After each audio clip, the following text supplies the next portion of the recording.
Yes, indeed. Wait, hold on. Welcome into another Total Hockey Now, but something feels like it's missing.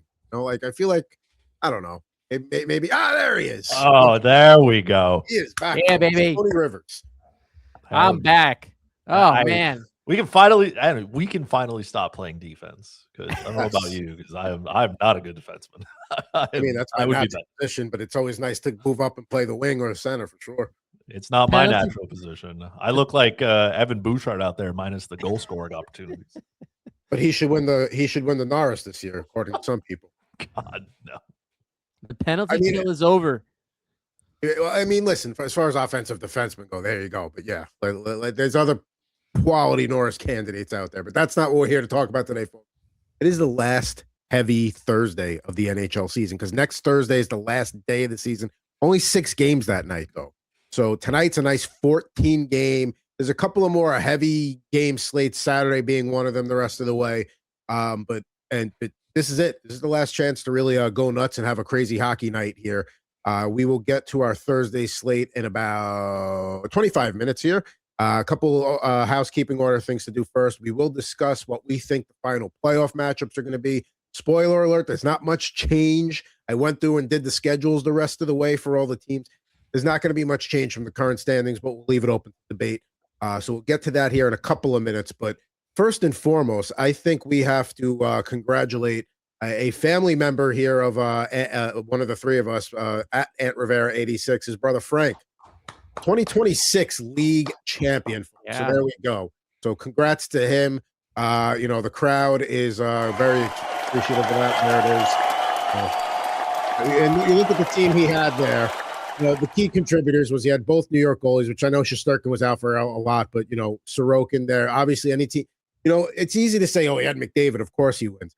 Having the first overall pick and taking McDavid doesn't always guarantee anything, because you got a long time to go before you make that second pick. Marty Nature's having a good year, and of course, Chris's boy Cole Caulfield really tearing it up, and he came up clutch for Frank at a crucial time in the season, just like scoring goals more frequently than some of us change our underwear. Yeah, the funny thing is we talked about, I don't know if it was the last time I was on or a couple weeks before that the fact that the goalies, it was a dime or dozen this season on which goalies you can pick, and even with some of the better ones, it was a struggle to earn wins and get points here. But he got Shesterkin, he got Sorokin, and it worked out for him in the end. I love that. I went up in the standings this year. It was a big year for me, from not making the playoffs to making the playoffs in the second year. But my team went on vacation the last week of the fantasy hockey season, and then just said, you know what, we're coasting. I think I had maybe 4 total goals in the playoff round. What a rough way to go out. So how does it feel, though, to be the second best relative in the fantasy league now? You know what I mean? It's okay for me, because my brother has been playing. He got me into fantasy, not hockey, but the fact that he plays fantasy and he's won so many times in my lifetime, it's nothing changes. Congratulations to him, and a great job, well done, and great drafting. And here's the thing with Frank. He got to the finals last year, lost to a certain somebody here. So it's nice to see somebody get almost to the promised land and then get back there and take that next step. I will say, he said that this was his favorite podcast involving you. So way to show you second. Now you're second to him. So he's really just there's that wound he's putting the salt in. That 4th of July barbecue is going to be hot. Uh-huh. I think I don't know what's better. It's him winning the championship, or now we get to change our group chat text. That the picture changes. I guess the group title changes as well. It's a brand new situation we have going on for us. I mean, right now it's currently 2 losers, 1 winner. Are we going to 3 losers? Is that 3 losers? That's right. Listen, not a single one of us here won it. Listen, you know what's worse than losing in the semifinal is also losing in the 3rd place final. I turned into, listen, no offense to Team Slovakia, because they went on that run, but I turned into them. Everything fell apart like you said, and everything fell apart at the right time. Everybody started all those little, pains and sufferings. Got us there, but Was it you weren't there for a good time? You were just there for the long time. I was there for a long time, but I knew the minute that it was Gene's team, I was like, oh man, we're in trouble, Chris. We're in trouble. And I gotta say, Lance Goodthrust, Lance made so many moves this year.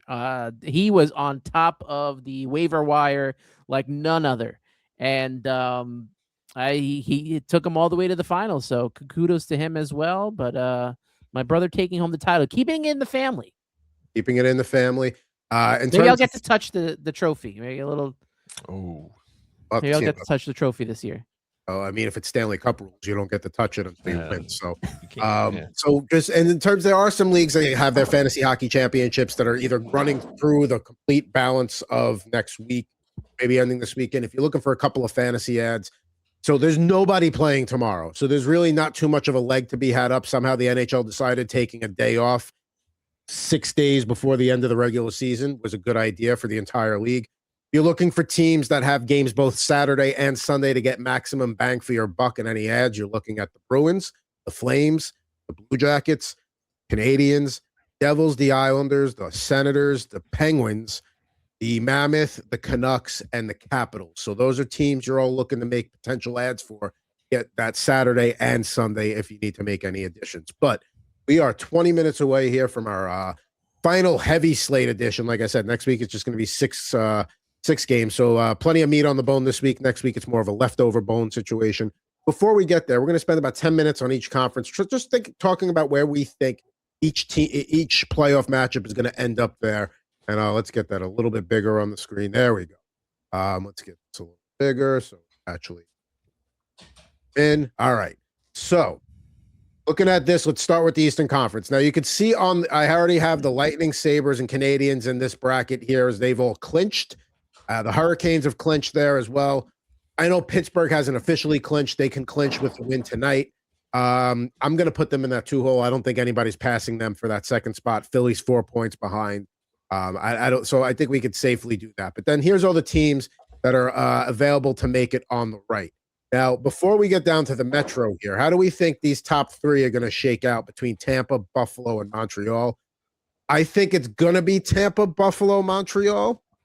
I think Montreal is probably in that third spot. And then, if Buffalo can get a break with Tampa losing one of those last 4 games, because Buffalo has they've got the Blackhawks, the Stars, and then I believe they're playing tonight against Columbus. Yes. So those are their last 3 games there.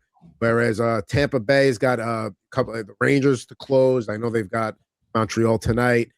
Where do we think these teams stand for the Atlantic for the top 3? Listen, it's going to be chaos. I can tell you that much. So Montreal has, like you said, Tampa Bay tonight. That is a massive, massive game. It cannot go to overtime. I know the Montreal Canadiens love to play an extra 5 minutes plus of hockey. I need them to take care of business in regulation here. So they got to find a way to put out a much better performance than they did against Florida Panthers, because the Panthers are basically an AHL team at this point. The infirmary is full. So if they come out with that same effort against Tampa Bay, it's not going to go well. They played last time well in St. Pete. I need them to replicate that. And I mean, for now, the Sabres hold, right? The Sabres hold their position. Tampa Bay is in the best spot because they control their future, right? They have most of the tiebreakers as well. So it's a question of winning, right? Win and you control your fate. If you don't, then you're in trouble. Montreal's schedule is tough to go down to the end here. They have a couple of teams that they're still fighting for a playoff spot. So every game is going to be crucial. They got to come out. They got to be good right from the get-go. I know sometimes the Canadians like to start off slow, have no shots after like 15 minutes of play. Can't do that. We got to come out and we got to, put the pedal to the metal here.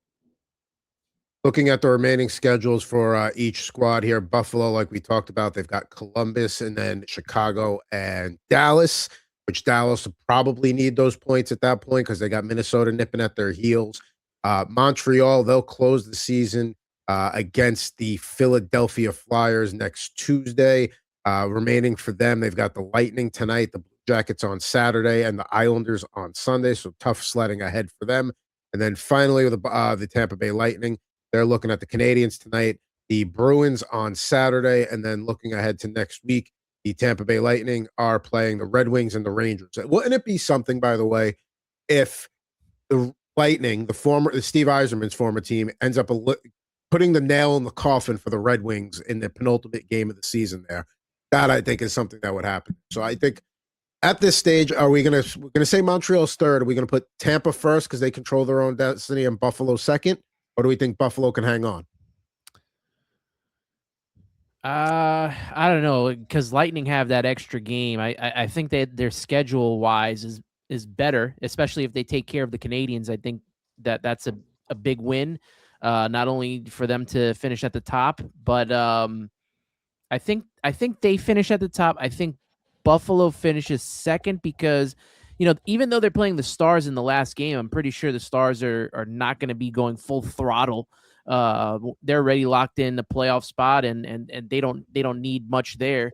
The Canadians have a lot of more work to do, and the Blue Jackets, they're going to face both Buffalo and Montreal, are only 2 points out of a wild card spot there. So I think they're going to play hard till the end. I don't know if Columbus ends up getting that final spot, but they're going to be playing these two teams hard, especially if they may see them at some point in this Stanley Cup playoffs. Here's the thing with that last game against Dallas, it'll all depend where Minnesota and Dallas sit because they're locked in. They're playing each other. It's just a matter of who has home ice. I think that's pretty fair. Tampa, Buffalo, Montreal, in terms of your top three in that one. Looking at the Hurricanes here now, the question is, it's that wild card situation. Are we going to have the Hurricanes, the 1, the Lightning, the 2, or do we think that's it? The Hurricanes will get the wild card 2, and then the Lightning get the wild card 1. I think here that Tampa Bay will finish second. I think Carolina's path though is just like it's easier, right? It is what it is at this point, right? Their path is just where it needs to be. They have struggled a little bit down the stretch here. It seems like the Brandon Bussey magic is all gone. It kind of feels like Cinderella. The clock has struck midnight, and all of a sudden that carriage is turning into a pumpkin again. But until the end of the season, I think they can lock that up there. The Penguins hold that second spot. They've done more than enough to get it. Nobody's really challenging them for that second spot. It's the rest after that. So to me, it seems like Carolina's going to hold on to that top spot. Penguins are going to hold there, and then it's going to be a battle for the third spot in that division, and then the wild card 2 spot. I don't know if I'm 100% sold though, because they still have to play the Mammoth, who are fighting for a spot themselves. The Flyers are in that third spot. They could fall out and be a wild card, and then you got the Islanders too, trying to make up some headway if they can with the new coach Pete DeBoer. Makes his debut tonight against the Leafs. Also, Leafs will have a goalie making a debut as well. We'll talk about that a little bit later. As you see, I'm starting to fill some of the blanks in here at the East. I think Boston has done enough to secure that wild card 1. So you're looking at Tampa Bay, Boston there. Like we said, Buffalo, Montreal. Ottawa's been on a tear lately. Their schedule down the stretch is, we'll say, favorable. They closed the season at home against the Leafs, and then before that, they've got tonight they're playing Florida. Then they play the Islanders on Saturday. That's a massive one, and then they got the Devils on Sunday. So I think they've done enough, and they're playing well enough that I think they're going to end up getting that second wild card spot. Did Chris do the reverse magic on Boston, Ottawa, and Pittsburgh? Yes. I thought this offseason he said that they were done for. Look at this. Look at these 3 teams. Listen, sometimes for Ottawa's made it this far despite the absolutely horrendous goaltending that they have gotten. The goal saved above expected for them is just, it's like if they got mediocre goaltending, not even mediocre, just slightly below mediocre, they'd probably be fighting for a division spot. But here they are, they can't get any of that. The Boston Bruins are just like, I don't know how to explain it anymore. That they're just like, you look at their roster and you're like, what is this? And then all of a sudden everybody comes out and they just play well. And you're like, all right, I guess we're here. I'm pretty sure it was you, Adam. You said like as long as Sidney Crosby is employed by the Pittsburgh Penguins, they have a chance. And I know a lot of people wanted to dunk on Kyle Dubas, especially Leafs Nation, but he went out there and the players that he's brought in has made a massive, massive difference, right? He goes in, he gets Brazeau. He's been great. Anthony Mantha has scored 30 goals in his career for the first time. He's like outside of his prime. He was playing on a 1-year deal. All of a sudden, he looks great. Erik Karlsson leads all defensemen in points since coming back from the Olympics. Erik Karlsson, right? Like the trade that he makes where he brings in Stuart Skinner, moves out Tristan Jarry. You're kind of like, why does it matter? Skinner's been fine. Jarry's been an absolute dumpster fire, but I think we all saw that coming. And then he basically flips Kulak. He brings in Sam Girard, guy who's won a Stanley Cup. And there's just so many things that the Penguins have done, and they've dealt with their own mess of injuries as well. Like it hasn't been all unicorns and butterflies for them, but that's what happens when you have good leadership in place. Even when things fall apart, you can manage it and you can get past it. So, I mean, listen, kudos to the Pittsburgh Penguins for believing. All right, so we've got the Atlantic locked up, which by process of elimination, that means we say farewell to the Detroit Red Wings, who I don't think anybody's got a problem with that with the way they're playing down the stretch. They got Philly tonight. Then they go and play the Devils on Saturday. And then next week, they've got the Lightning, which will need points. And then they close against Florida. So that might be a gimme 2 points there, but it'll probably be too late for them. So we're going to say farewell to the Detroit Red Wings. And if we have Ottawa getting that other wild card spot, that means one of these 4 teams need to get the 3 spot in the Metro. I think it's a little too late for the Capitals here to make a run. They would need too much help. So let's blow them out of the water here.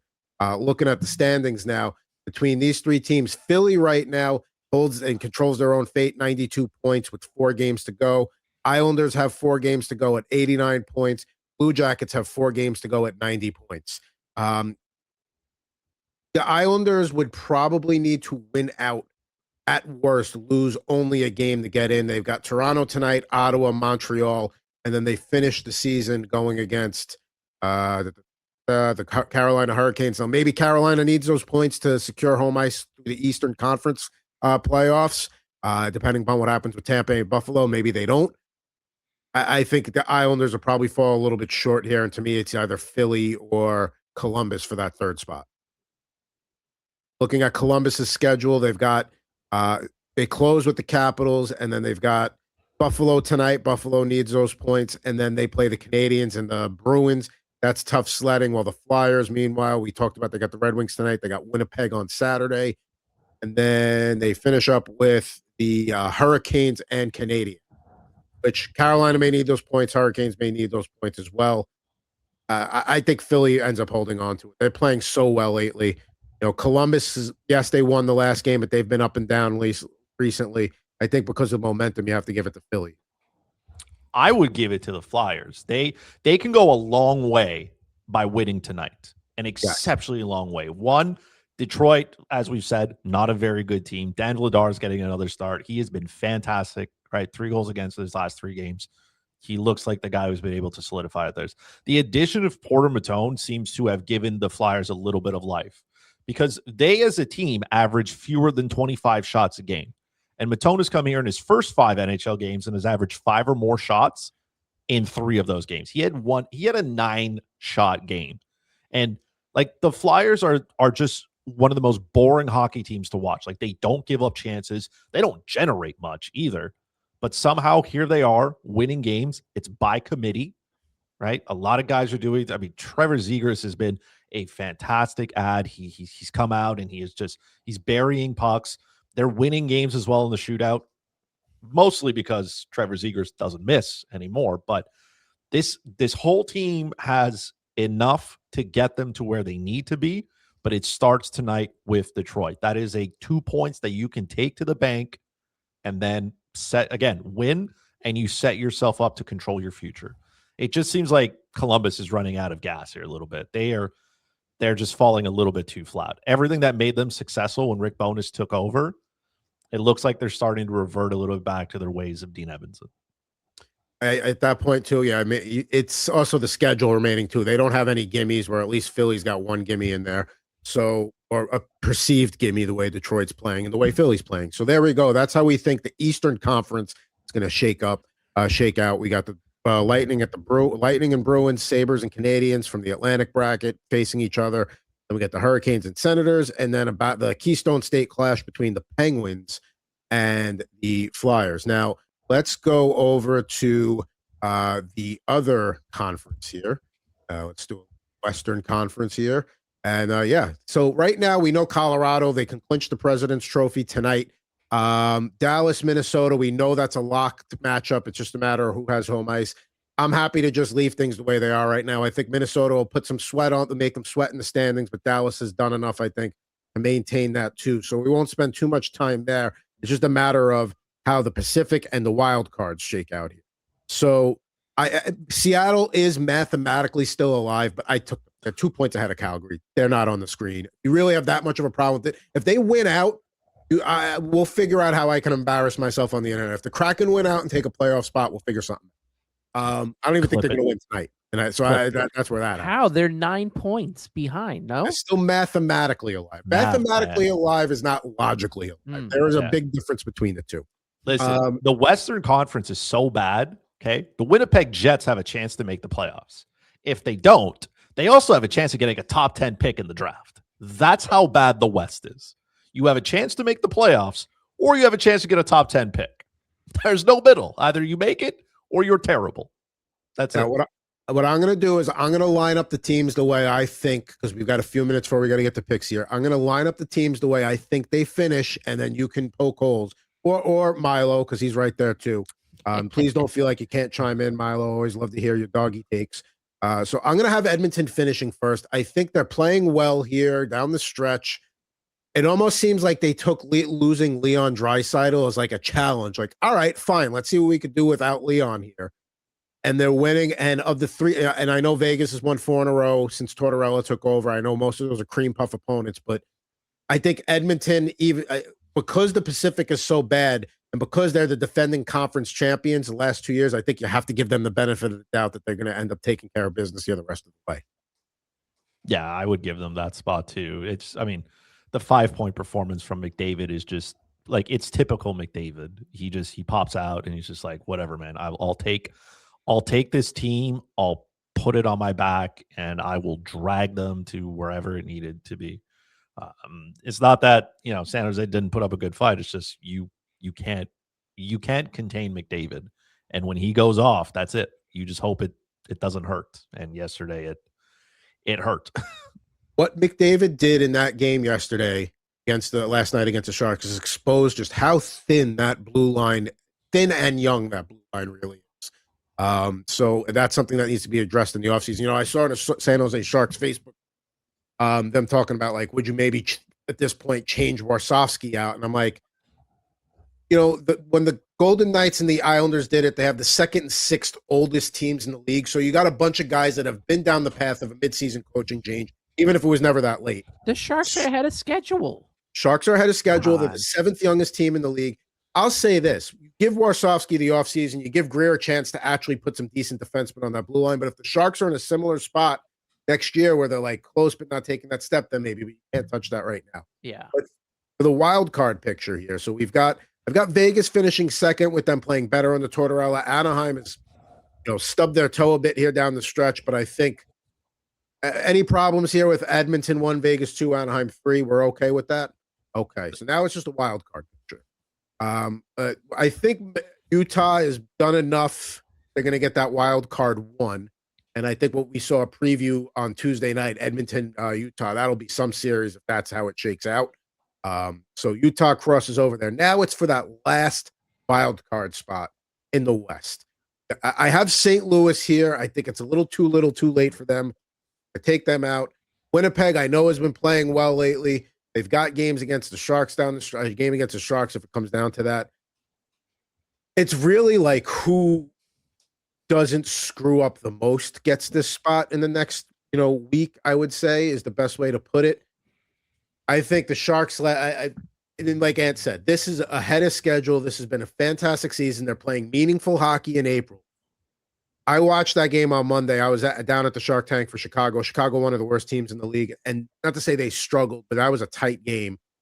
I just, with San Jose they play at Anaheim tonight on a back-to-back. Not going to be easy. Then they get Vancouver at home in their regular season finale. I'm going to that. So should be an easy 2 points. And you go on the road for 3 at Nashville, beating you up good the last couple of times they saw you. You go to Winnipeg, you go to Chicago, or is it Chicago, Winnipeg? Either way, those I just don't see it happening for the Sharks. I think I got to take them out. It's a tough path, right? They did themselves no favor. Losing to McDavid is obviously one way, but they're not good enough on the road. And that's where they get exposed when other teams can start to control, Macklin Celebrini and, how much exposure he's going to get. And you don't let him take over the game. That the rest of the supporting cast it's not there. It's not good enough to keep going. This has been a fantastic story. Like you said, the Sharks are ahead of schedule because I don't think any of us picked them to be where they are now. And here they are, regardless of the Pacific being a pillow fight division, right? They're here. That's all that matters. So maybe there's some false sense of, they could get a spot. There's too many holes on this team right now. And listen, it's no different for any of those other 3 teams that are there. Nashville holds the spot, but again, they've done themselves no favors. I think the dark horse here is probably the Winnipeg Jets. So because I don't see the Kings making it. I think they fall apart. They've lost 19 games in overtime. Like, they don't care about winning. That team is a fraud. Winnipeg I don't know. They've got 5 games to go starting tonight against the Blues. Then they home for the Flyers, at the Golden Knights, at the Mammoth, and then home for the Sharks. That's tough sledding. Toughish sledding, we'll say. You're looking at Nashville's remaining schedule. Pulling that up here. Tonight, they've got Utah, Minnesota, San Jose, Anaheim. So Winnipeg does have a game in hand. And that is important. They also, of those 3 teams that you have there on the right, they have the best goalie. Listen, as somebody who watched him single-handedly take a gold medal away from Team Canada, like if I have to pick somebody who can put a team on his back and say, come with me to the playoffs, it's going to be Connor Hellebuck. So we're going to give that last wild card spot to Winnipeg here. We think they're going to do it. Guys are. Well, who would you give it to? Because the Predators, yes, they've been playing well lately, but I mean, they've been beating up cream puff teams in California. I'm just looking at the schedule wise. I'm going with the Kings. I didn't have the Kings up on the screen. Thank you. Because they're playing the Canucks twice, and they're finishing off with Calgary. They'll lose to the Oilers. They're going to find a way to lose in overtime. This team's going to lose 20 overtime games, by the way.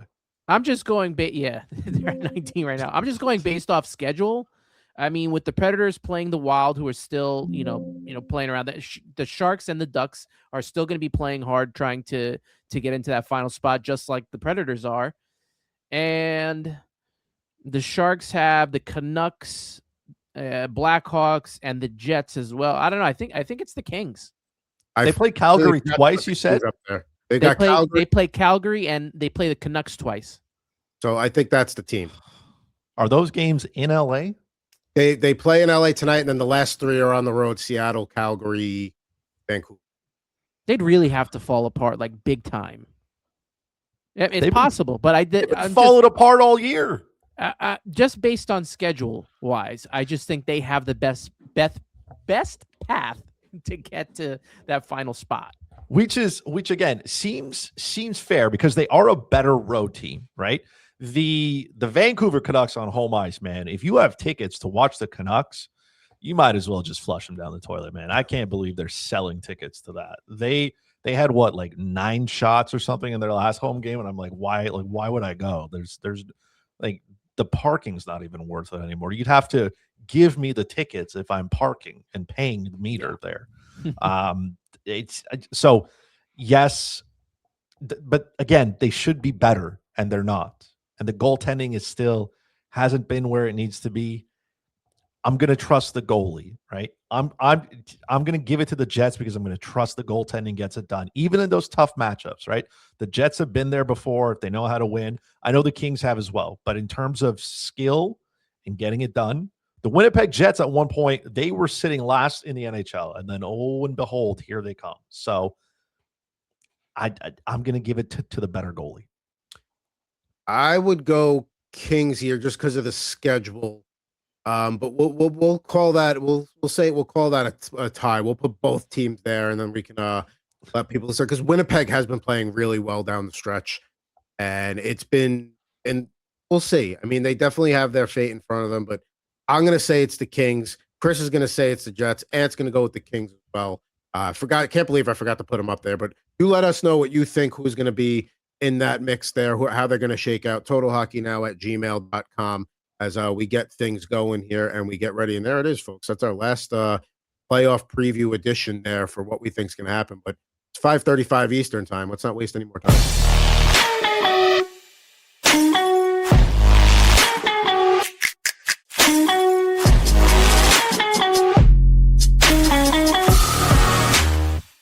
All right, folks, it is time for Thursday night picks here. One of our favorite things to do. And let's get to it. Let's get right down to brass tacks here. First game up on the docket here. It's actually a 6:45 p.m., not a 7 o'clock Eastern, 6:45 p.m. Eastern start. We got the Maple Leafs at the Islanders here. Of course, this is going to be the coaching debut for Peter DeBoer. 18 straight seasons behind an NHL bench once the puck drops tonight. Islanders are on a 4-game losing streak, 3 points behind the wild card 2 spot, 3 points behind Philly for the 3rd spot in the Metro. Schaefer 1 goal away from tying Brian Leetch for the rookie defenseman record. Ilya Sorokin's going for the Isles tonight.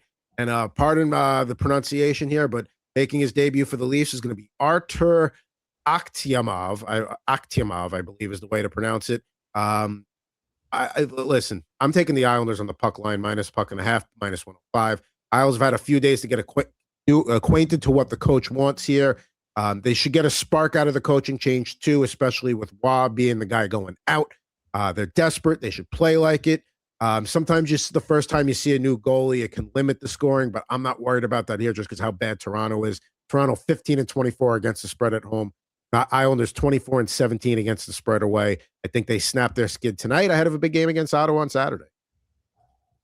I'm going to take the Islanders, but I'm going to take their in regulation puck line because I don't know if they're going to be able to get this game has like 3-2 written all over it. So it means that there's a chance that they do not cover the 1.5 puck line.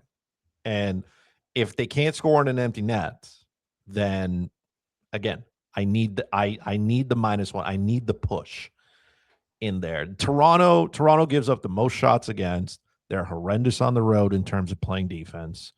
They're just not a very good team, right? And then Stolarz gets hurt yesterday trying to make a save. It's been an absolutely disastrous season for him.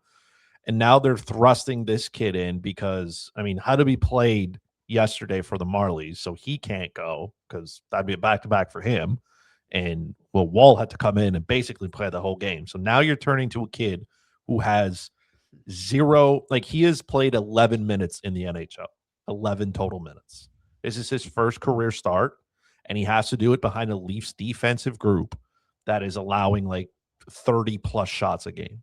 Like, buddy, good luck. And if we're going to believe in voodoo, Peter DeBoer's behind the bench. If you believe that kind of gives everybody a jolt, that means the Islanders are going to get a jolt. So I'm going to take the puck line in regulation and hope it doesn't end poorly. What'd you get for the puck line in regulation odds?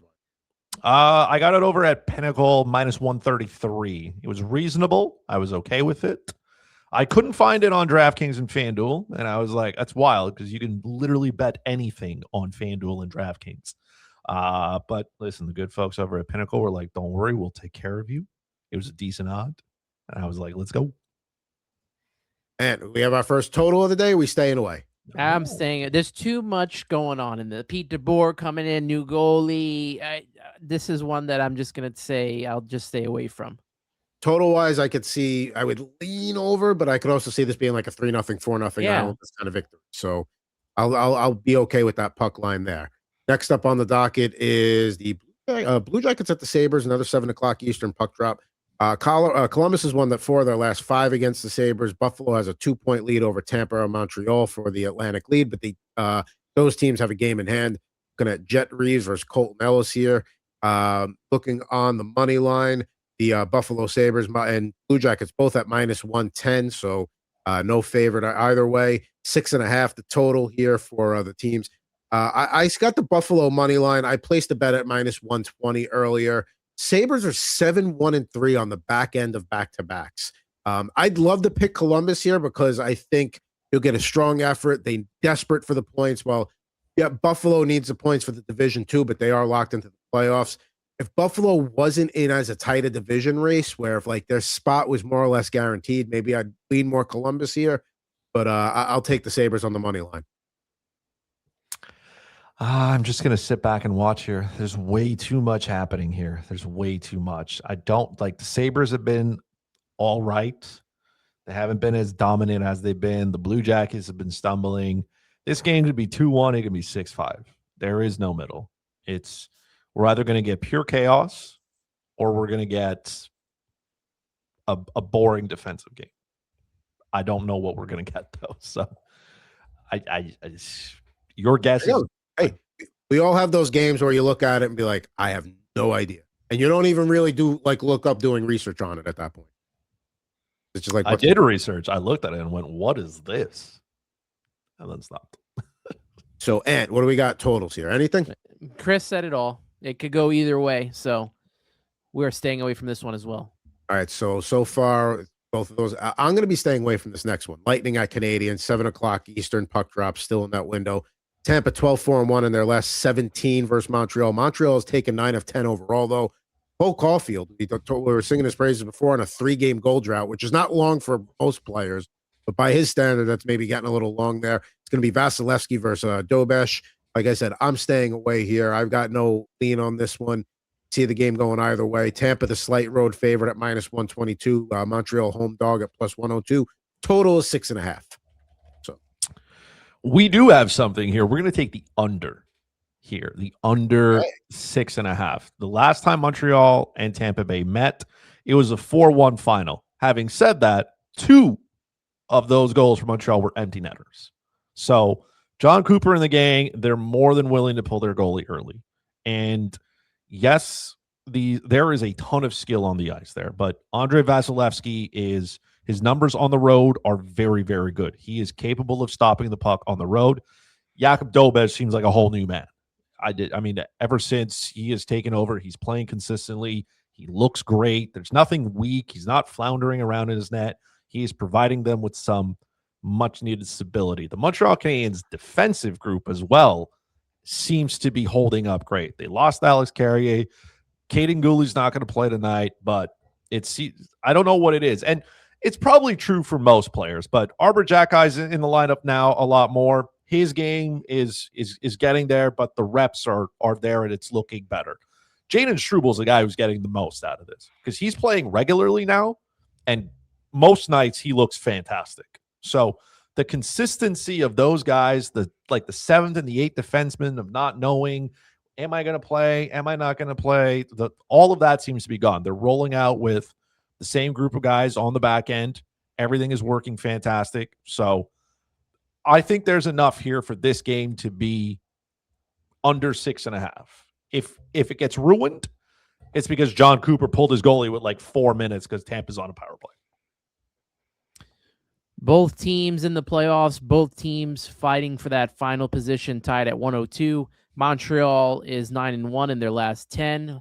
This is a playoff game. You're getting a playoff game right here, right in front of your face. And I love to see these type of games during the season, which means to me, we are going to hit the under. We're taking the under. We're going with Chris. We're taking the under 6.5. It's going to be a fun one, folks. If I had a lean, it would be that way too. So this is going to be probably the game of the night to watch here as those teams battling for playoff positioning. Could be a first-round playoff preview, depending on how things shake out with the Sabres. So there we go. Now we're going to continue in the Atlantic Division here. We got the Panthers at the Senators. That's a 7:00 Eastern puck drop. Senators heavy home favorites, -325, +260 for the Panthers. Total 6.5. It's going to be Sergei Bobrovsky versus Linus Ullmark. Ottawa's taken 3 of their last 4. They got a 2-point lead over Columbus for the second wild card spot. Big story of the day: Thomas Chabot. Was going to be out 6 to 8 weeks with a broken arm on March 26th. Here we are on April 9th. He's back.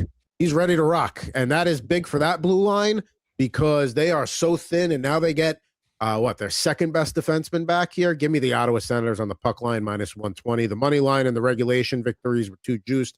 Panthers are the worst against the spread team in the league and on the road. 9 of their last 11 losses failed to cover the puck line either. Ottawa's covered the puck line in their last 3 wins. They've been on a roll. And, Bobrovsky's been worse on the road than at home, which is saying something. 328 goals against, 872 save percentage. Omark's actually been a little bit better at home, and he's been good over his last 4 starts. So I think it's a tee-off spot for the Senators here, despite losing to Florida 6-3 last week. Listen, I need you guys to listen to this the whole way through because it's gonna sound crazy. I'm gonna take the Florida Panthers. I'm gonna take their money line here. Couple of reasons. One, they have beaten Ottawa 3 times this year. That's not nothing. Sometimes you can tee up on a team for whatever reason. Their most recent win as well was, I think, at the end of March, right? And the Panthers were as banged up at that point as they are today. I think the addition of Shabbat helps. I don't really know how healed that arm is. Like, I have no idea how a doctor cleared him and went, yep, you're good, buddy. Let's go. But hey, here we are. It's been tough for Bobrovsky. I understand that. But the entire Florida team showed a little bit of fight against the Montreal Canadiens. It wasn't great, but they were there. And some of that is coupled between the Canadiens not playing well and maybe the Panthers being able to, push the pace. But they're plus 260. Like, you're telling me that Ottawa should be a minus 325 favorite with that type? They have the worst goal save above expected. The worst. No team allows more goals against than expected than Ottawa. So I don't care what Linus Ullmark is doing now. It's not good enough. It hasn't been good enough all season. We see him at moments where he can just completely implode. So I'm going to take Florida at plus 260. This is a strategic. This is just one of for the hockey nerds. It's the analytics. That's it. That money line it's too juiced for Ottawa. And they opened at minus 260. We're up to 325. I'm not putting that love in the Florida Panthers. I'm not putting that love in the Ottawa Senators. Give me the Florida Panthers at that money line. If it doesn't hit, no harm, no foul. If it does, listen, it's a nice payday too. Way too many goals have been scored by these 2 teams in their last 3 games, which means I'm taking the over 6.5 here. There is going to be no shortage of goals in this game. I think the over hits before the second period even ends. I'm just not sure muted. Who's going to do it. Yeah, good. Yeah, we all got to pick on that game. I think the over is the way to go there for sure too. Next up on the docket is going to be Flyers at Red Wings. We are still in that 7:00 Eastern. So it's going to be Dan Vladar versus John Gibson. Philly 11-3-1 over their last 15. Second best goals against in the league in that span. They have a 2-point lead over Columbus for third and a 3-point lead over the Islanders for third as well. Detroit 2-6-1 in their last 9 games, 3 points behind Ottawa for the wild card 2. I want to. This is a stay away spot for me because Philly is playing way better than Detroit, but I could see maybe Detroit giving one last stand here at home against a team that they're directly competing against. I would actually lean Red Wings money line here, but I mean I can't. They're actually the favorites at minus 118. Flyers minus 2, total 6.5. I'm staying away, but I would Red Wings money line. See, now you're wrong. I'm so happy Ant's here so we can balance ourselves out here. Give me the Flyers. John Gibson at home. The pizza at Little Caesars Arena must be absolutely terrible because when he's at home, Little Caesars is terrible. I've never had, but if I'm trying to find a correlation here between why John Gibson is so miserable at home, it's got to be the food because there's no other reason to explain it. He is terrible. Detroit has done themselves no favors. They're falling apart at the absolute worst time. So I'm going to take the Flyers money line because Dan Vladar he's like, I'll be here, boys, and I'm going to do whatever I can to help you guys get into the playoffs. He has been rock solid. I'm also going to take the under. You're telling me 6.5 goals between these 2 teams? The Flyers, yes, they've scored a little bit more. They're not that great offensively. It's just one of those swings where it's been going well. And then what? You want me to trust Detroit to score on Dan Vladar? No, that under 6.5, I can't believe you can still get it at certain spots. I'm going to stay away from this game, but the Flyers are 7-3 in their last 10. Detroit is 3-6. You said Vladar's going. That was my guy halfway through in fantasy. Help out my goalie crew there that I had, and I'll take him over John Gibson. And this is probably going to be the game where the Flyers put the Red Wings out of their playoff misery right now. So I think it's going to be the Flyers win this game, but I am going to stay away from any numbers. And we'll lean Flyers, but stay away. We are still in the 7 o'clock Eastern, last one of this window. Penguins at the Devils. Pittsburgh clutches a playoff spot with a win. Pittsburgh's got 30 goals over the last 5 games. It's going to be Stu Skinner versus Jake Allen. Looking at the money line here, slight favorites for the Penguins on the road, -112. Total 6.5. I'm going over 6.5, -120. Stu Skinner has struggled in recent weeks. He's allowed 3 or more goals in all but one of his last 9 games. He's posted a 3.58 goals against and an 8.76 save percentage. I'd like to over more if it was Jacob Markstrom, but I'm still going to go over here. I don't see a ton of defense being played in this game. Pittsburgh, the 5th best over team in the league. They've gone over this total in 17 of their last 19 games. They also have the 2nd best goals average per game in the league, 12th worst average goal against here. So I think we're going to see some fireworks tonight. I truly could care less about this game in terms of who wins and who doesn't, because wow. I will say this though. I'm going to go I'm going to go off the board here. I know, because you know what I mean? I do what I want. I'm going to take I'm going to take Rickard Rakell anytime goal. He has 7 goals in the last 5 games. He has scored a goal in every one of those 5 games. He has 24 goals this year. 7 of them have come in the last 5 games. So, listen, I don't know whose stick he's holding, but I would like to hold his hockey stick. And Careful. I know. I don't know if he's a righty, though. If he is, that's unfortunate. But if he's a lefty, Rickard, if you could send me one, that would be great, because maybe that can help me in my scoring slumps. I just leave it, in the car, and then when I'm struggling, be like, let me go get Rickard Rakell's stick.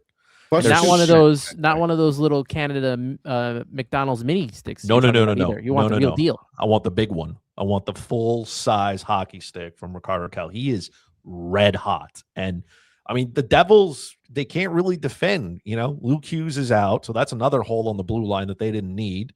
Jake Allen has been better. Yes, he can still give up goals.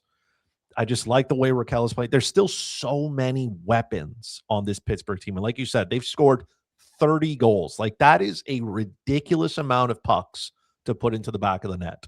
And it's coming from everywhere. So you're going to want to watch guys like Sidney Crosby. You're going to want to watch Evgeny Malkin. You're going to want to watch Ross and everybody else. And then here comes Rickard Rakell out of nowhere, buries it. You can get it at +210. That's I saw it on DraftKings. And I'm like, he's a righty, by the way. He's a righty. Well, so don't send me your stick, Rickard. But again, +210, and he has scored in 5 straight games. Cole Caulfield on his absolute run here, when he was scoring goals every game, you basically get him almost at even money to score. And I was like, oh, there's no value there anymore. And now look where we are. So I'm going to take the Rickard Rakell anytime goal. Craig the Silver Fox checking in, graciously accept the feed despite the revelation that nepotism may have been involved in the outcome. So there we go. No sour grapes there. Always a pro. Love having you on. Please comment. If you got picks, you got questions or comments, please chime in. There we go. Penguins at Devils. And what do you got in this one? I'm so sick and tired of the Devils, man. Yeah. I've had it. I've just got they've thrown me off the ledge. I've had it. If we're at that point of the cycle, aren't we?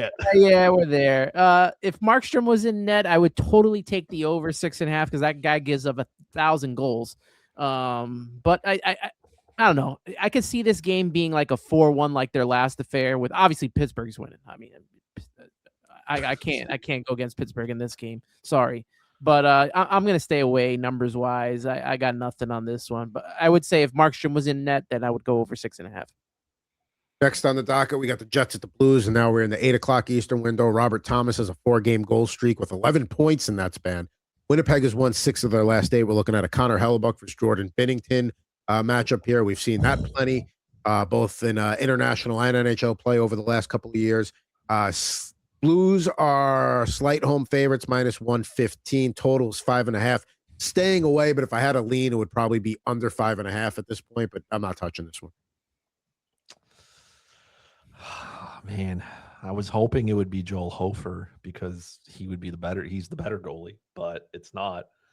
But it is Binnington is Hellebuck, so like Binnington. Come on, USA versus Canada. Come on, Chris. He's round 2. No, round 3. Listen, Binnington's not even the best goalie on his own team. Sure, he's got the head-to-head against Hellebuck. Doesn't matter. He doesn't have the defense. He doesn't have the defense to get there. Listen, when Jordan Binnington puts on a Team Canada jersey, he morphs into prime Carey Price. But once he comes back to St. Louis, to the Midwest, all of a sudden he falls apart. So I'm just not. I can't trust the Jets enough, and I can't trust the under because I think if this game is close enough or one team's leading by 1, I have a feeling these teams are going to pull their goalies early to try to get it. Like, there's no point waiting for the last minute, right? Like, whether you lose by 2 or 6, who cares? You know what I mean? An L's an L at this time of the year. So that scares me a little bit. No way I can trust the over. These teams don't score goals. So I'm just going to sit and watch this a little bit because I'm intrigued. That's it. Was that a stay away, I assume? That is, unfortunately. Stay away from me. There's a lot of words to say nothing. We can't end the year with the 3 of us not being on the same page, so I'm staying away as well. All right, so that's one that we're all on the same page. Hopefully the last one we don't have a pick for the game. So we're halfway through the slate here, 7 games to go before we get to the next game. And hey, Frank, excuse me. Hey, guys, happy Friday. It's Thursday, but I appreciate, for me, it's Friday, so I'll take my work week. I'll take that. Sorry I haven't been able to come on. Been super busy work, but I always catch a replay. Hope everyone had a happy Easter. Likewise, and congratulations to the champion. Sleep. Come on, champ. I need a little more energy out of you. If you coming in here, you're the champion. I need you boasting. It's been a long week. Maybe he'll build up his boasting for next week. Maybe he wants to, we'll see. But bottom line, coming in as a gracious host and Ash is like, you know what? Let's go. Drop it. Look at it. Look at my man here. Let's go. See? Yeah. It's bold that you're going at the champ like that. So we got the Hurricanes at the Blackhawks here. First, a 4-game road trip for Carolina. Svechnikov's got a 6-game point streak, 5 goals and 3 assists during that run. Canes are on a 13-game point streak against Chicago, 11-0-2. Carolina, this is like we said, a 4-game road trip to close the season here. Looking at the goaltending matchup here, it's going to be Spencer Knight. I did not have it up last time I looked. It was not there. We're going to look one more time. Probably Freddie Anderson. We'll see. Looking on the money line here, Hurricanes -218, heavy road favorites. Blackhawks +180, home dogs, total 6.5. I got the Hurricanes to win in regulation at -130. Money line's too juiced. Blackhawks are the 3rd worst home team in the league. Canes are the 8th best road team. Figure that out. Chicago might be a tad sluggish coming back from a 3-game Western road trip.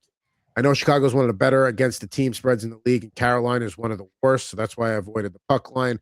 Regulation victory is where it's at for me. Man, we can't see eye to eye today. I know we had so much success last week, and then you just decided to become a different person. I can't trust the Carolina Hurricanes.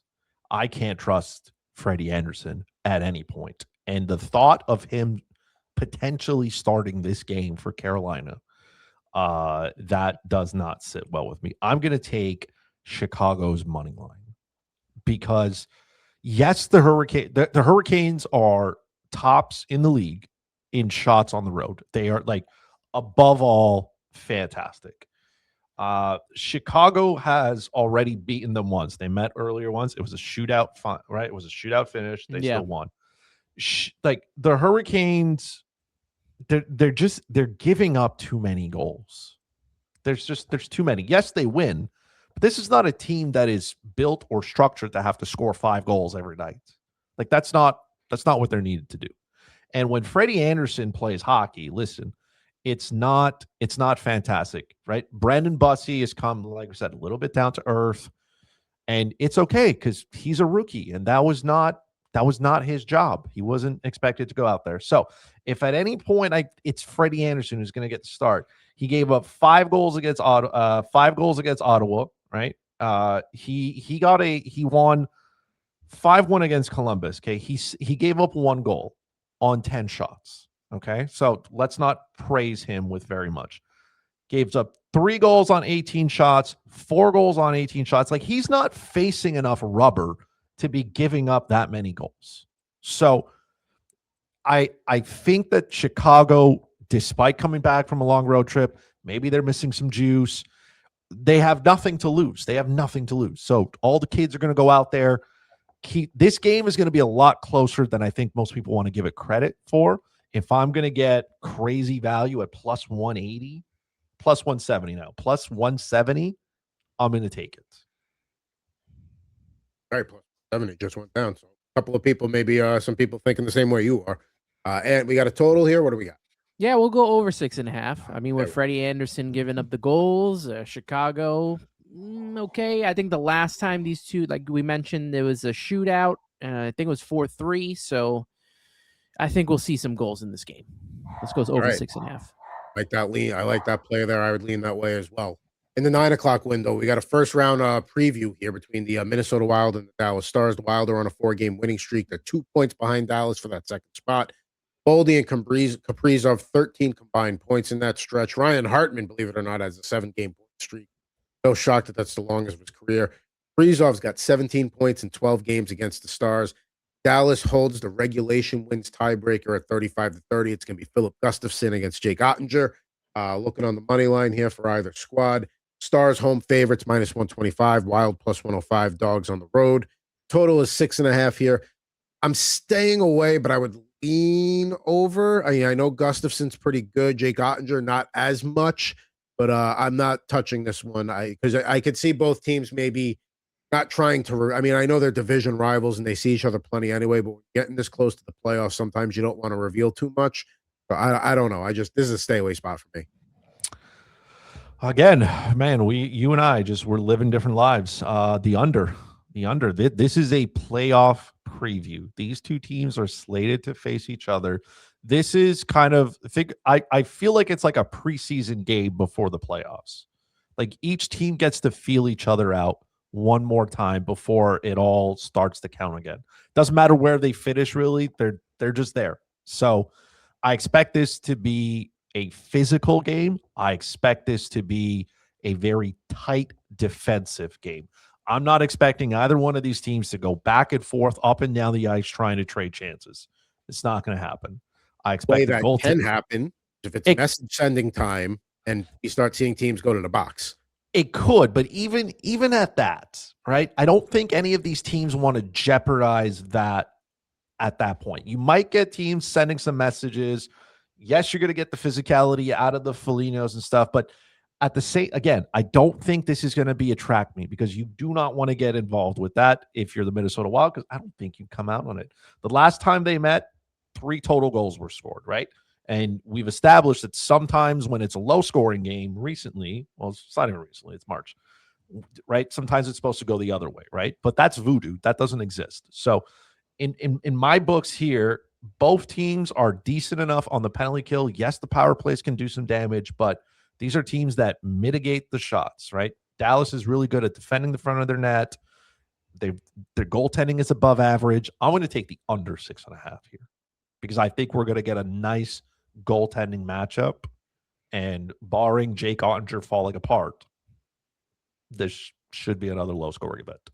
See, that's the key there. That's if Jake Ottinger can, By the way, he's capable. Be the Jake Ottinger we know he could be, but he hasn't been that this year. So that's why I have a little hard of a time taking under 6.5. Now, I don't disagree that it's possible, but I also feel like it's possible it could go the other way. And for that reason, I'm going to stay away. I guess it depends. Like, do these teams care about who gets, home ice advantage? Right? Like, I think that's the big deal. Like, if they're going to just play it out and just let let the standings be the way that they are, then, I see them not scoring a lot of goals. But, if it matters, we may see some goals. We may see some fists fly as well. I mean, home ice matters, but I feel like with these two teams, not as much, as weird as that is to say. I feel like both these teams could beat the other one in their building. So they're very closely matched. It's a good playoff preview. It depends on how you think it's going to go. If you think that this is going to be like Chris said, you got to go under where it's tight. We're not trying to reveal too much. We're not trying to take too many chances. Or is it message sending time a week ahead before? Yeah. And maybe watch Ottinger turn it on in the playoffs. I have a feeling that's going to happen. I have a gut feeling too. I think he'll be the Ottinger that we all drafted in the first few rounds of fantasy drafts all the way back in September, October. Still in the 9:00 Eastern window. Flames at Avalanche here. Colorado clinches the President's Trophy with the win. They've got a 9-game point streak over Calgary, 8-0-1. Sam Malinsky, who's filling in for Cale Makar in that top pairing, 4 goals and 5 assists in his last 8 games. I've got him in the one dynasty league I'm in. I'm very happy about that. It's going to be Dustin Wolf versus the struggling Mackenzie Blackwood here. Money line Colorado -340, Calgary +270. Total is 6.5. Chris is not going to like this pick. I got the Flames earlier today, +1.5, +110. I know. Dustin Wolf on the road. I know, no bueno. Calgary's the worst road team in the league. But after last week's embarrassment against the Avalanche, I think you see a better effort out of them. And they can maybe keep it close against Mackenzie Blackwood, who has been struggling lately. Lost 3 straight. He's allowed 12 goals on 68 shots, a sub-900 save percentage in 7 of his last 11 appearances. For what it's worth, Calgary looked good against Dallas the other night. So I know Chris is going to chastise me over this pick, but I think Calgary can keep it somewhat close here. Listen, it's your Benjamins you're burning at this point. But, I mean, Dustin Wolf on the road is everything you need to know. Calgary went into that game in Colorado, and it's not even Wolf's fault per se. He gave up 5 goals on 16 shots in 9 minutes. Calgary gave up 16 shots in 9 minutes. To be fair, 16 shots in 9 minutes is like a freaking shooting gallery. It's so there's nothing, even if Dustin Wolf was elite on the road, there's nothing he could have done. But the Colorado Avalanche did one thing in that game, was expose Calgary's blue line. It looked like a practice. McKinnon and the gang were just they were just coming down mainstream. I mean, listen, I play on Friday nights with some guys who are, we're older and we're not here to defend anything. You can come right down the middle. Nobody's even going to challenge you for it. That's what it looked like there. So, yeah, maybe Calgary keeps this close. Maybe they lose 6-2 this time, right? Which would be an improvement. But I'm taking the Colorado puck line here. There's no question about it. I'm actually surprised that it's only -120. I'm a little surprised at that too. And maybe that's a sucker's bet. Maybe that's one of those Vegas come and get it bets. Maybe Vegas knows. Maybe Dustin Wolf's going to be like, hey, man, can't let that happen again. But judging by his numbers all year in Calgary's blue line, what's he going to – what are they going to do? Maybe he heard about your anti-garlic comments, and he's like, oh, no, not about my hometown. We're not going to have a shove it in his face. Watch him shut out the Avalanche tonight. Then we'll talk about garlic. Some people are missing some context. I'm just not a fan of garlic. That's it. And now I know that where Dustin Wolf is from is garlic capital. Of the world. Gilroy, California, just a little bit south of San Jose. It smells like garlic when you're driving through there on the 101. Maybe that explains why he's not good. There's probably not a lot of garlic in Calgary when it's like -30 Celsius. So he's like, smell doesn't go anywhere. But listen, rub a little garlic under there before the game. Instead of a smelling salt, he put some garlic on there. I don't think anything's going to help him, no matter what he rubs. He's going to be listen. He might be hitting the showers early again. it might be one of those nights for Dustin Wolf again. My apologies to him. That's criminal though. He got absolutely steamrolled, and then they're like, "Hey, bud, want to try this again?" No. Yeah. The Avalanche have gone quietly over the last 3 games offensively. They haven't really scored any goals since the game against the Canucks, which was 6, and then before that against the Flames, which was 9. So, because of that, and because if there's anyone who knows what it's like to waste a fantasy draft pick on Dustin Wolf, it's this guy right here. 4 or 5 goals a game. No. I'm taking the over 6.5 here. They are going to run rampant again all over Dustin Wolf, and deservedly so. Even money that over 6.5. That's a smart value play there. We're keeping it out in the West. The last of the 9:00 puck drops here. Eastern, I should say, is the Predators at the Mammoth, the two wild card teams in the West right now. Nashville's got a 1-point lead over LA for the wild card too. Nashville 19 for 19 in their last 6 games on the penalty kill. Utah clinches a playoff berth with a regulation win and an Anaheim win or San Jose loss. Utah 6+ goals in each of their last 4 games during their winning streak. That's 4 games long. Logan Cooley's got a 5-game point streak at UC Saros versus Karel Vejmelka. I don't love Vejmelka lately, but I'm still going to take Utah to win in regulation here because the money line's a little too juiced at -166. Predators +140. Home dogs total 6.5. Listen, the Mammoth were pounding inferior opponents before coming back to beat Edmonton on Tuesday. They actually had to come back 3 times against Edmonton. They were down by 2, down by 1, and then down by 1 again, and they still come back to win that game.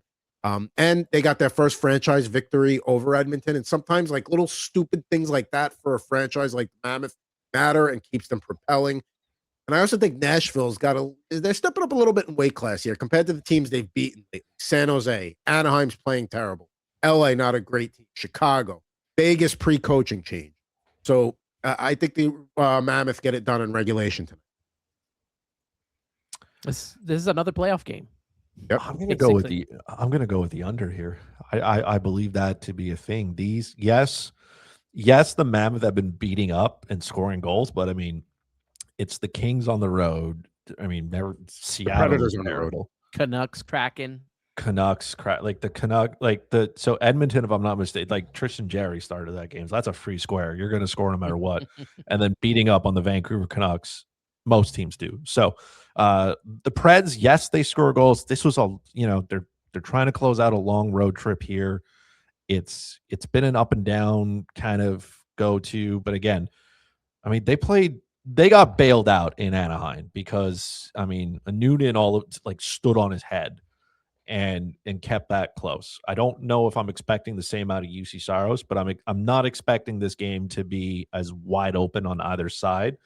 Yes, Vejmelka's save percentage is not great. UC Saros save percentage is not great. Doesn't matter. They're 2 goalies who can stop the puck.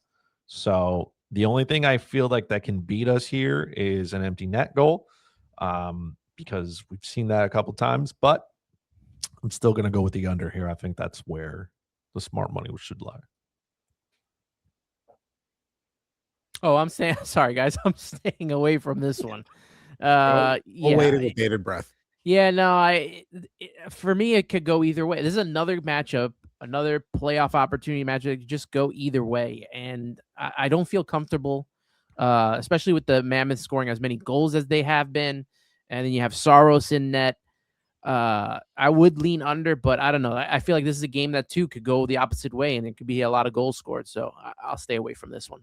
I would lean towards Chris on the total going under 6.5 because I think you get a tighter matchup because both these teams know they need the points. Yep. Well, like they are competing with one another, but are they really? I don't like.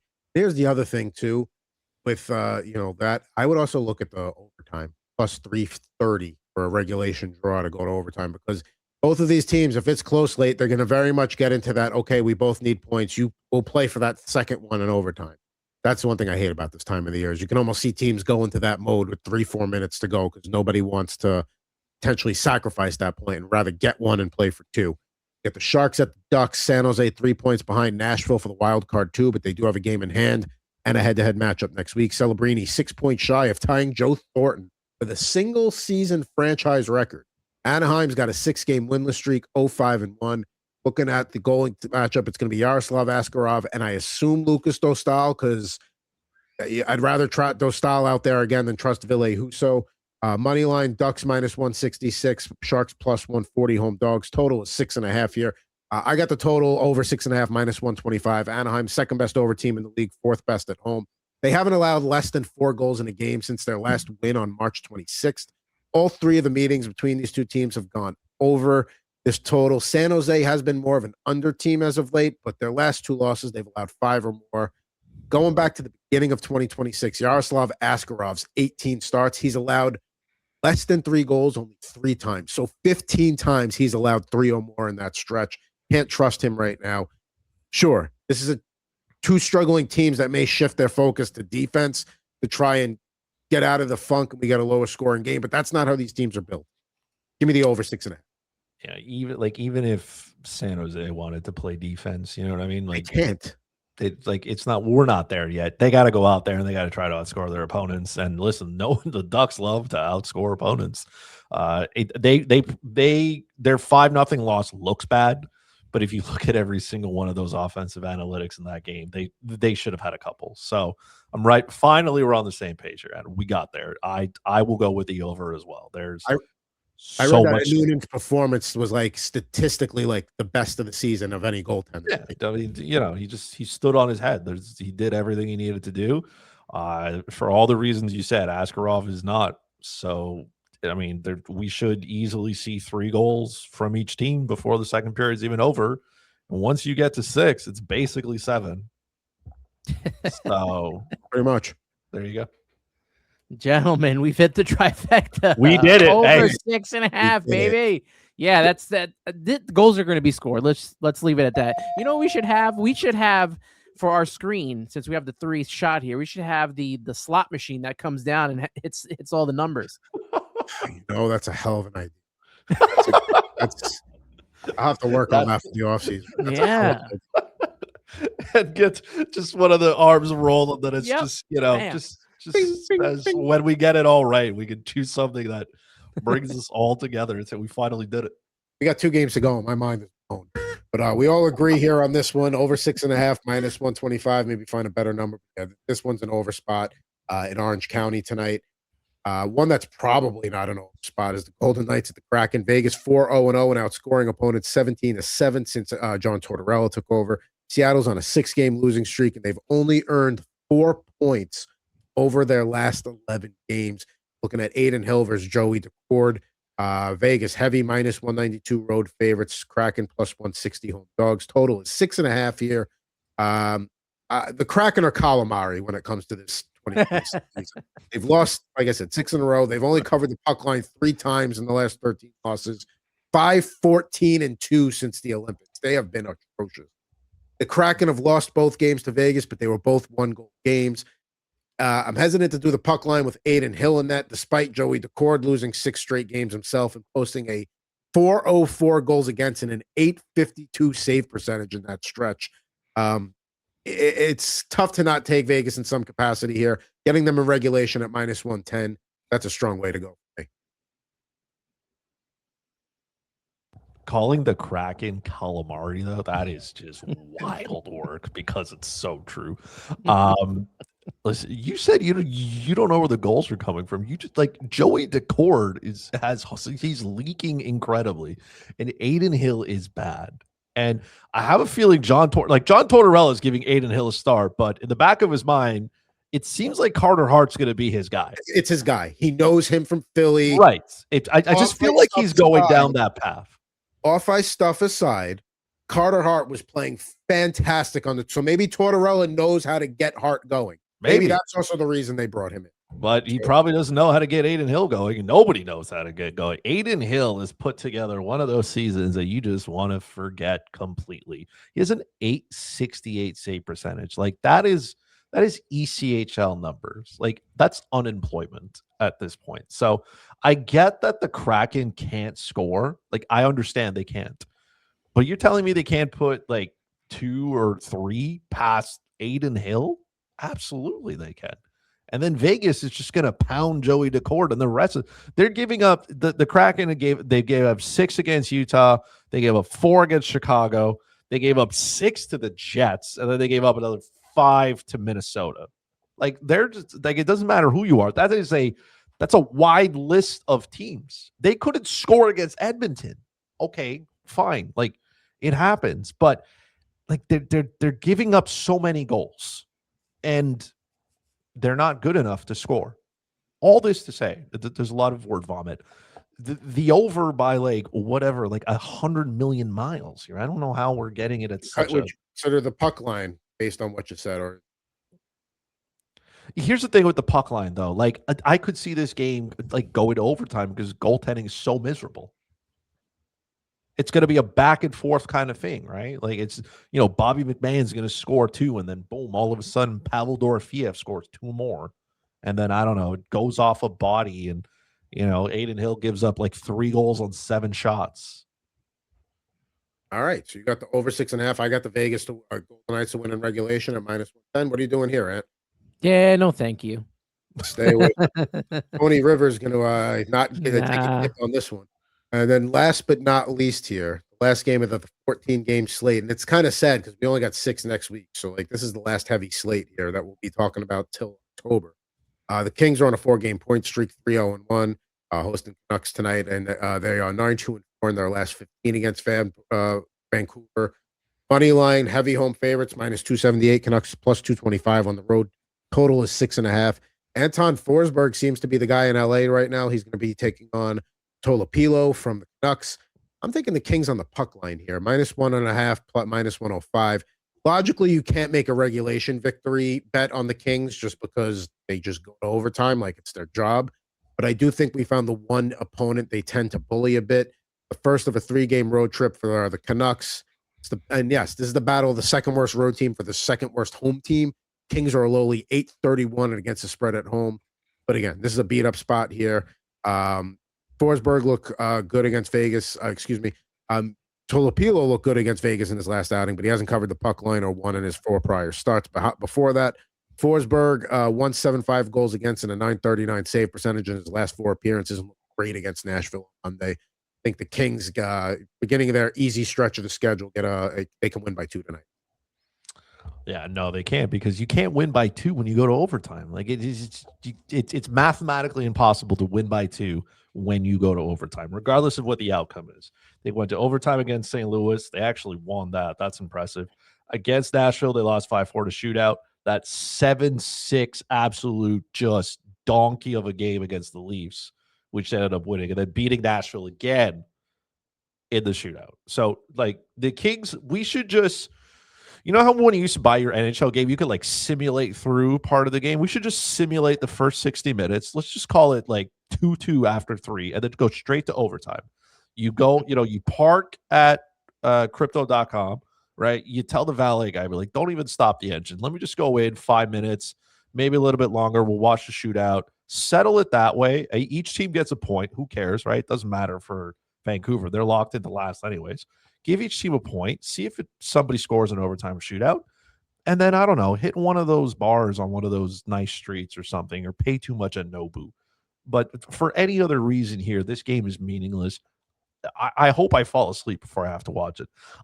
That being said, I'm going to take the Canucks, puck line plus 1.5. I get a -115, which is reasonable. I get that they're not great, but this is not me trusting the Vancouver Canucks, who have demonstrated they can win on the road. It's not very often.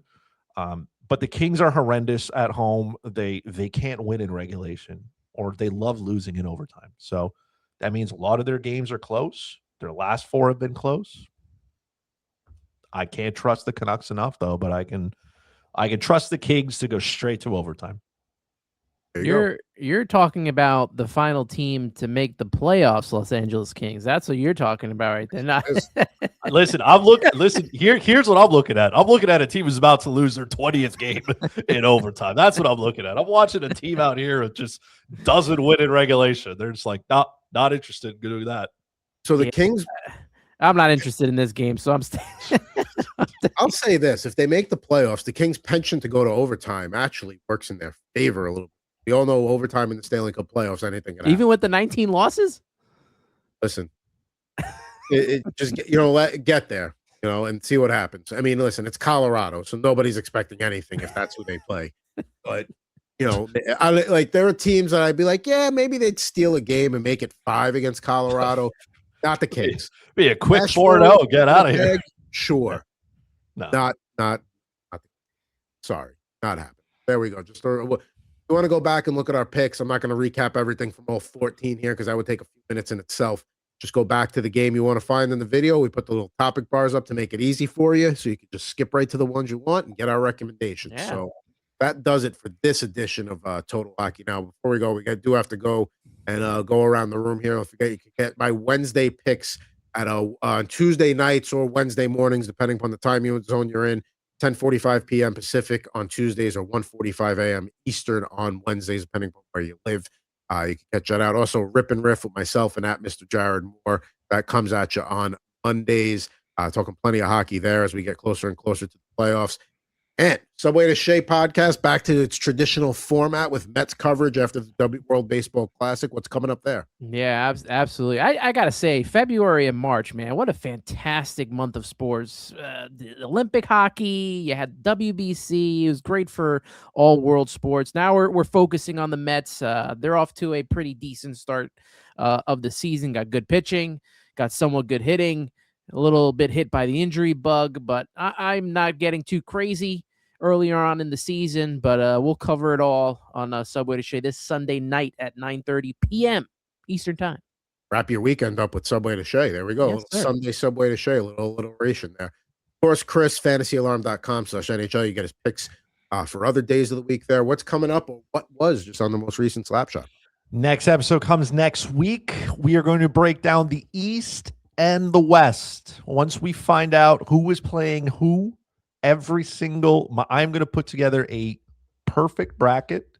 Then I'm going to tweet it out, and I'm going to watch Twitter gulp itself in flames and argue with me about a bracket that is 100% correct. He's going to talk about those Kings. Yeah, they won't be there, so we can just skip right over them. We just go figure out who else is going to lose Colorado in 4 or 5. You know, you said Winnipeg, Colorado in the first round, and again, I don't think Winnipeg would beat Colorado first round, but could they make them sweat? Could they make the series go 6? If that were to happen. No, that's asking too much. 5, I think. 5 at best. I'll get one of the 2 in Winnipeg. 5 at best, because Colorado's not as good on the road. So maybe the Jets sneak out 1. But once you're heading up to altitude there, that's where you start to fall apart. And I mean, let's face it, Connor Hellebuck's got some demons. If we're talking about him exercising his demons against Team Canada, he's gonna need a ton of garlic if he's gonna want to try to get anything in order. Because when he faces Colorado, that's it. He turns into Aiden Hill. See how that goes. Let's see if it even gets there. Of course, the next Total Hockey Now going to be next Thursday, 5 o'clock Eastern time, 2 o'clock Pacific. It's the last regular season episode. We're going to flip things around that week. We're going to do picks to start the show since it's just 6 games. We'll get them out of the way nice and clean. And we're going to preview all the series that we'll play. We'll know how the East shakes out. It's only the Western Conference playing that last night. So we'll give you a preview for that. Do Dallas, Minnesota. And we'll see if the other 3 series are still in the balance or if we know this. We'll preview what we know going into that last day of the regular season for the NHL. But at Ant Rivera 86 and at Fuzzy Chris 91, I am at fucking Thoughts Adam Bernard. Thank you for tuning in. Please like, subscribe, rate, all that good stuff. Follow, comment. Be back with you next Thursday on a whole new episode of Total Hockey Now here on the Total Hockey Now YouTube channel.